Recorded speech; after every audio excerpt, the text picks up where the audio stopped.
रात में सफेद साड़ी में एक महिला।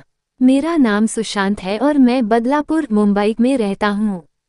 एक बार साल 1995 में जब मैं 13 साल का था तब मेरा भूत से सामना हुआ था। उस दिन गोकुलाष्टमी भी थी।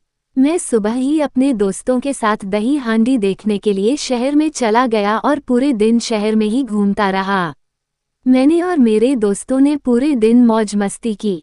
जब रात के 8:30 बज गए थे तब हमने अपने एक दोस्त के घर पर डिनर किया। पर मैं बहुत ही चिंतित हो गया था क्योंकि मुझे वापस घर भी जाना था और रात भी हो चुकी थी। फिर मैंने जल्दी से खाना खाया और मैंने अपने दोस्त से कहा कि वो मुझे मेरे घर के आधे रास्ते तक छोड़ दे। फिर मेरे दोस्त ने मुझे आधे रास्ते में ही छोड़ दिया और मैं आगे घर की तरफ अकेला ही चलने लगा। जब मैं अपने घर के अहाते परिसर में पहुंचा तब रात के लगभग 11:30 बजे थे। हमारा घर बहुत ही बड़ा है और हमारा अहाता आम और नीम के पेड़ों से घिरा हुआ है। जब मैं अपने अहाते के अंदर पहुंचा तो मैंने देखा कि सामने वाला दरवाजा बंद था, इसलिए मैं पिछले दरवाजे की तरफ चला गया और मैंने दरवाजा खटखटाया। फिर मैंने पीछे मुड़कर अहाते की ओर अपनी टॉर्च जलाई तो मैंने देखा कि एक महिला सफ़ेद कपड़े पहने हुए एक आम के पेड़ के नीचे बैठी हुई थी और उसके बाल भी खुले हुए थे। मैं उसे देखकर बहुत ही दंग रह गया था कि वह आधी रात को पेड़ के नीचे अपने कपड़े धो रही थी और उसके पास पानी भी नहीं था। वह बिना पानी के कपड़े धो रही थी। मैं इतना डर गया था कि मैंने दोबारा से अपने घर का दरवाजा 3 बार खटखटाया और लाइट जलाई।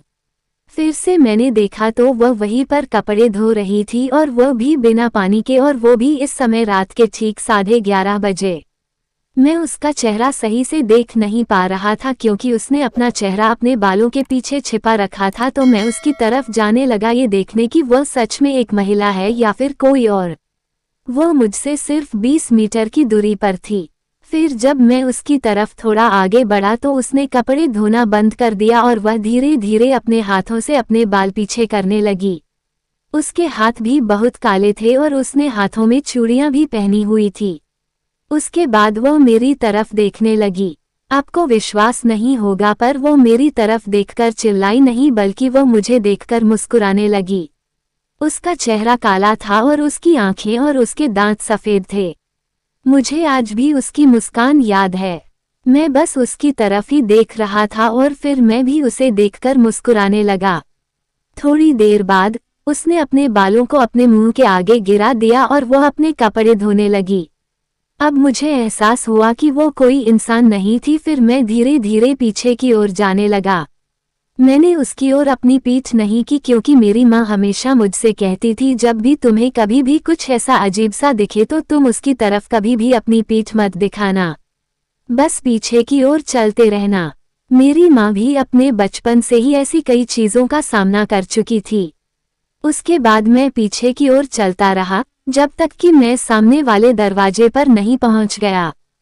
फिर मैंने कई बार दरवाजा खटखटाया और आखिरकार मेरी बहन ने दरवाजा खोला और मैं जल्दी से घर के अंदर चला गया।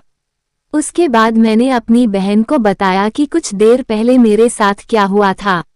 वो मुझे देखकर हंसने लगी। फिर मेरी बहन ने पीछे का दरवाजा खोला और लाइट चालू की और देखा तो वहां पर कोई भी नहीं था, और सच में वहां पर कोई नहीं था। मैंने उसे बताया कि वहां पर अंधेरे में एक औरत सफ़ेद कपड़े पहने हुए आम के पेड़ के नीचे बैठी हुई थी और बिना पानी के कपड़े धो रही थी। मेरी बहन मुझ पर हंसने लगी और मुझे सोने के लिए कहा।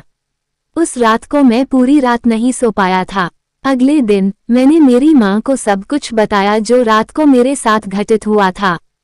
फिर मेरी माँ ने मुझे बताया कि हमारे अहाते में पिछले कई सालों से एक महिला रह रही है, लेकिन उसे हर कोई नहीं देख पाता है, सिर्फ तुम जैसे ही कुछ लोग उसे देख पाते हो।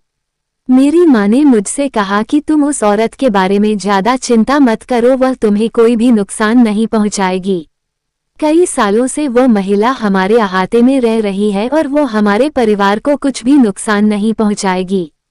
मेरी माँ ने मुझे ये सब बताया तो मुझे बड़ी ही राहत मिली। लेकिन मेरी माँ ने कहा था कि यह बात तुम किसी को मत बताना। कई सालों बाद आज मैं आपको ये बात बता रहा हूँ।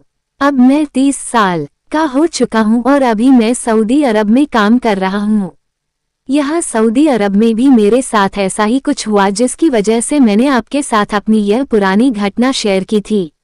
11 नवंबर 2014 की एक रात को मैं रात को जल्दी उठ गया था। उस समय रात के ठीक 1 बजे थे। मैंने एक सिगरेट जलाई और मैं अपनी बालकनी में सिगरेट पीने के लिए चला गया। मैंने सऊदी अरब के एक आदमी को सफ़ेद कपड़े पहने हुए देखा जो वे अक्सर पहनते हैं। वो आदमी बास्केटबॉल कोर्ट के बीच में एक बड़ी लकड़ी पकड़कर खड़ा था और वो उस लकड़ी को बास्केट की तरफ देखते हुए नीचे जमीन पर पटक रहा था और जोर जोर से चिल्ला रहा था। मुझे लगा कि वो कोई पागल है, क्योंकि उस समय वो वहां अकेला था और पागलों जैसी हरकतें कर रहा था। लेकिन खास बात ये थी कि उसकी चिल्लाने की आवाज मुझे सुनाई नहीं दे रही थी। मैं पहली मंजिल पर उसके बिल्कुल ही करीब था, फिर भी मुझे उसकी आवाज सुनाई नहीं दे रही थी। उसके बाद मैंने अपना मोबाइल निकाला और उसका वीडियो बनाने लगा। मैंने उसकी 4 मिनट की वीडियो बनाई।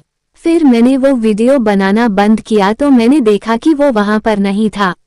मुझे नहीं पता कि वो कब वहां से गायब हो गया। उसके बाद मैं अपने कमरे के अंदर चला गया और मैंने वो वीडियो चलाई तो मैं बहुत ही हैरान हो गया। मैंने देखा कि उस वीडियो के अंदर कुछ भी नहीं था, सिर्फ बास्केटबॉल कोर्ट था और कुछ भी नहीं। फिर मुझे एहसास हुआ कि कई वर्षों बाद ये दूसरी बार है जब मैं ऐसी अजीब सी स्थिति का सामना कर रहा हूँ।